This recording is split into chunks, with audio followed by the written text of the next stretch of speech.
All right, hello there, thrill seekers. That was a little bit of Hawaii Five-0 for you on Valentine's Day. Nothing to do with Valentine's Day. It's just that I've been working on trying to get that song down. I know some of you old timers may remember that I did it on an earlier intro, but I was doing the simplified version that Radio Birdman do on a song called Aloha, Steve and Dano.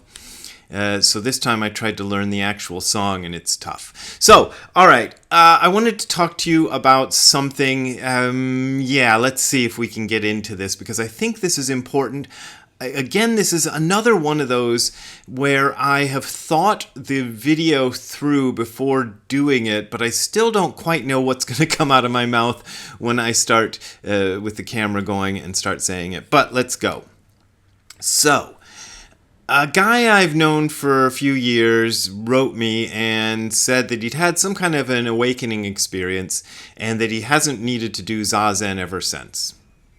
And I started thinking about this. A lot of you folks out there, people write to me and they want me to be their teacher. You know, Brad, I want you to be my teacher. I get this all the time, and I usually just say, well, you know, nothing I can do about that because I don't have a place that I teach at, and you can come to my retreats that I'm going to lead another bunch of retreats in Europe this year, again, starting in September. I have the dates for most of them, so I'll start putting them up soon. You can show up to those if you want, but I think people imagine that I'm going to be this great in-person teacher, and really I'm lousy. I'm just the worst.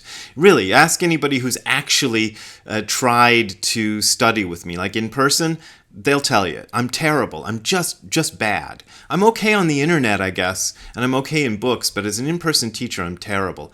So, and I feel like this is a good example of how I fail at this over and over again. Because one of the first things I ever got from both of my teachers was the idea that Zazen is not something you give up. It's not a race that you go and then when you cross the finish line, then you go and rest and get your medal and whatever and you're done. It's not like that at all. It is what Dogen calls, well, continuous practice. I was going to say it's what Dogen calls continuous practice, but I realized that my teacher didn't like that translation of gyoji. Gyoji is what most, if you look up different translations of Dogen, it's almost always they translate this as continuous practice, gyoji. But Nishijima Roshi translated it as pure conduct and observance of the precepts.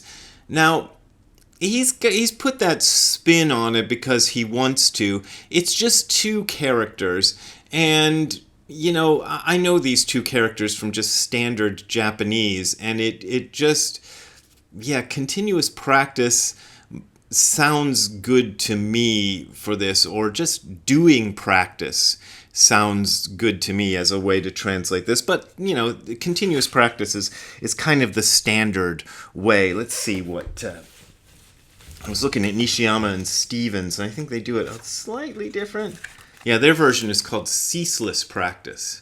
Ceaseless practice is good. I think this kind of fits the theme of what I want to talk about. But he talks about how Zazen is a ceaseless practice, how it's something you continue doing. And he says some interesting things about Zazen. He's saying that the practice... Let's see, how does he put it? He puts it something like... It's not that the practice exists within your life. Your life exists within your practice. It's not that the sun, the moon, and the stars exist within, your practice exists within the realm of the sun, the moon, and the stars, the universe. It's the sun, the moon, and the stars exist within practice. So he's making a big deal out of this, and he tells a bunch of stories about different practitioners and how hard they practiced and how they continued to do it throughout their entire lives. And this is kind of the point he's making in this essay, among others. There's a lot going on. It's one of his longer essays. It's split into two parts in most versions. So there's part 1 and part 2. The idea is you don't stop your practice. Now, this, as I said, was something that was impressed upon me early on. And if one looks at the great masters in our tradition, none of them stopped practicing. Even the Buddha himself, he had his awakening experience under the Bodhi tree, and he continued doing his practice even after that. Dogen did it, Bodhidharma did it. All of these teachers who supposedly had great awakening experiences didn't use that as a reason to just stop, as a reason to be like, okay, that's it, I'm done with that. Now, of course, you can walk away from it and you can decide a different path is better for you or whatever. A lot of people do that. This is, as I say, I'm a lousy teacher, so a lot of people do that with me. Some of them go on, and not the guy I'm talking about here, I was referencing, but some of them go on to get into really weird stuff that I'm kind of, it's just deeply disappointing to see. I was thinking about what is the reason that we continue to do this practice. And one of the best metaphors I've come up with in my time doing this is to liken Zazen to exercise. So I go to the gym. I got a gym membership. I go every week. I go 3 times. That's my sort of baseline. If I can, I'll go more than 3 times. Sometimes I don't make it all 3 times, but for the most part, I'm going all 3 times. Now, why do I go to the gym? Well, for one thing, I have kind of faith in the practice that I do at the gym, and it's because of, in a way, it's because of teachers. In my case, I've seen a lot of people do well by doing exercises, especially as they get to be old people like me. And if they keep up with it, their health improves and they're doing good. So I can see by example that other people have benefited from it. I can also see in myself that I've benefited from it. But if you were to decide you were going to do your gym practice for a specific goal, a lot of people set goals, like I'm going to lose 25 pounds or something, and they go to the gym and they practice and they go to the gym and they lose 25 pounds. Maybe they do a diet too and whatever, and they lose their 25 pounds. Then what happens if you just give up that practice after you've lost the 25 pounds? You know what happens. It's not anything good. You just kind of go back to the same blob that you were before because the reason you got there is because of this practice. So I think in a lot of ways, this practice is like that. It's like regular gym membership, even after you've lost the goal weight that you want to lose. You know, you keep going because it's the way you keep it up. It's also that these awakening experiences, when they happen, are very exciting. I think, I'm speaking for myself here, but I think this is pretty much across the board because I've read enough of other accounts of other people who've talked about this and who've dealt with it as teachers, who've had students who've gotten awakened.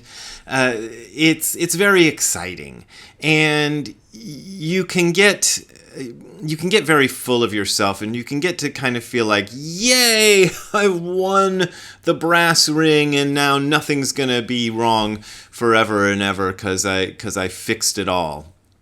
Because that is kind of what it feels like. Nishijima Roshi used to call those experiences solving philosophical problems, which I really like that way of putting it. He put it that way when talking to me. I don't know that he put it that way when talking to other people. I think for me, it was a matter of solving philosophical problems, and I solved the philosophical problems. But that doesn't really fix everything in life. You know, you're still going to have a lot of issues and a lot of stuff you're going to deal with. And just kind of solving the basic philosophical problem of... I was going to say solving the basic philosophical problem of what life is isn't enough. I think more what one discovers, at least this is kind of true in my case, is one finds out what life is not. And it's sort of a big negation, but it's also a tremendous relief because I don't know about you, but for me, what I thought life was this tremendous burden and this very dark thing and this very like, why was I even born in this world? It was very, I was a very dour sort of depressed kind of person. And then I had this experience that I've talked about and written about, and I'm not going to talk about it again, but it sort of blew that up. It blew up life as I thought it was. Completely. Like, just eradicated it. Like, I don't know what the kids say these days for that kind of an experience, but it just kind of wiped everything clean, and I went, It did not, as some might expect, as I expected, okay, let's put it that way, replace that with the right answer. Like, I got rid of the wrong answer, and now here comes right answer, and I know all and see all. It wasn't like that. It was more like, all this stuff that I thought life was, it's none of that. It's not like that at all. So you get that, and there's a feeling of elation, joy. Everybody's, these days, I see this stuff on the internet where they're talking about, fill in the blank joy. And it usually involves somebody who's usually pretty young, who's gone through an experience, and then they've made a big change in their life, and they're experiencing the whatever joy of it. So that comes, the enlightenment joy, the awakening joy, whatever, the Kensho joy or whatever. But that doesn't last long. It might, for some people, it can last a long time, but I think that's a problem. I think for most of us, it hangs out for days or weeks or months, and then it kind of goes off. Koben Chino Roshi, who was my first teacher's teacher, tells this kind of interesting, or uses this interesting metaphor of, it feels like going up to the top of the mountain, finding the source of a river. Like you've followed this river for a long, long time until you find the very source, and the very source is just kind of this damp patch in the ground. It's nothing. It's not even the river anymore, and it's very misty, and you have a special feeling. And then he says, but you can't stay there. And you can't. I think he's absolutely right. You can't stay there. This body and mind doesn't stay there, doesn't belong there. It belongs here. And this is why we always come back here. This is another thing I've kind of noticed. I noticed this first when I was doing drugs to try to find the truth of life, the universe, and everything, because I did go through that phase before I went into Zazen. I'd read books by Timothy Leary and some stuff by Ram Dass and some other dodgy stuff. Not that all of Ram Dass's stuff is dodgy, but there's a dodgy quality to some of his stuff when he starts referring to the magic of hallucinogenic drugs that I completely disagree with. And what I noticed from those experiences is I always ended up back here. So I thought, there's a tendency for people who tout those kind of experiences, those special experiences, enlightenment experiences, or drug experiences, as like, that's awakening to reality. But you end up back here. Every one of them, every one of us and them, whoever tried that, whoever had an enlightenment experience or a drug-induced awakening or whatever the hell it was, ended up right back here. And so I started to think, well, why do I end up back here?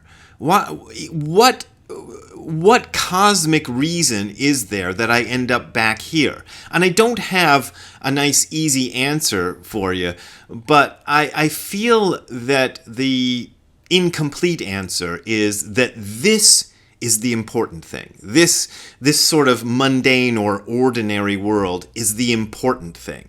This is what this body and mind is intended to deal with, that it's intended to experience and to learn from, maybe, I don't know, and to be here. And so for me, part of how I make this body-mind experience work is I do continuous practice, as Dogen either said or didn't say. We went over that at the beginning of the video.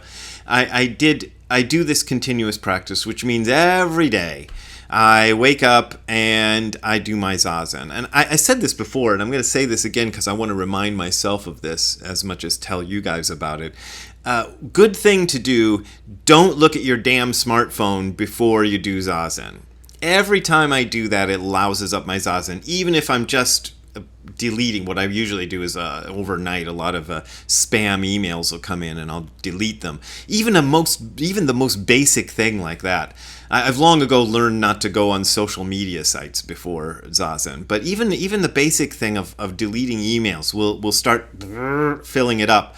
So anyway, that's a little side note. The point is that I still do my Zazen every morning. I still do my Zazen every evening.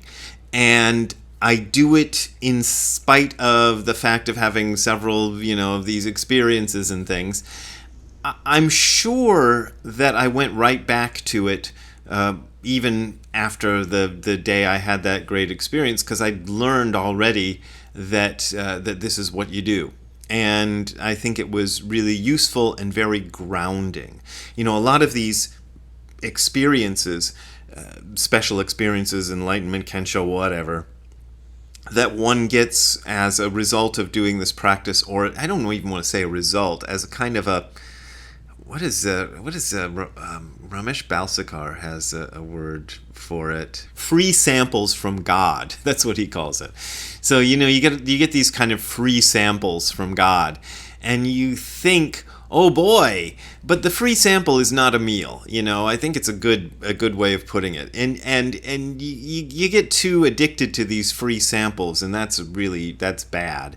And you can kind of sort of live in your past experience and kind of hold on to it. But to me, it's sort of like fat old guys in their 50s who are talking about the high school football game that they won back in 19 whatever, and they're still talking about it every chance they get, and you're like, ugh, okay, just shut up about that thing. It's not what you are now. What you are now is what we focus on, and what we are now is this, and you've come back here, and you're gonna come back here. And this is why I advocate for continuous practice, for why I think Zazen is a lifetime practice, and that's the message. So there you go. That's all I got. I've been watching this guy called The Critical Drinker. He does movie reviews. He's kind of funny, a Scottish guy, and he goes, "That's all I got. Go away now," at the end of it. I can't do a Scottish accent, so I'm not going to say that. But I will say that if you want to donate to me, you can go to the URL that you're going to see on the screen right now, or you're going to hear me say if you're listening to the audio version, which is hardcorezen.info/donate. That is hardcorezen.info/donate. That's where you will find links to my PayPal and Patreon accounts, and those are the best ways to send me a donation, and they're my only way. Your donations are basically how I make my living. But, as I always say, you don't got to support me if you don't want to, and most of you don't, so that's fine. Whatever. I don't care. I don't care. I don't mind. Anyway, it's fine. Whatever. Anyway, we'll see you again next time. Have a good time all the time. Bye. Hey, Ziggy. What are you hearing outside? You keep barking because you hear something outside, but I think it's just the neighbors, and I think they're doing their yard work right now. But you keep barking at me and telling me it's happening, but I know. Okay, Ziggy. Bye. Just relax.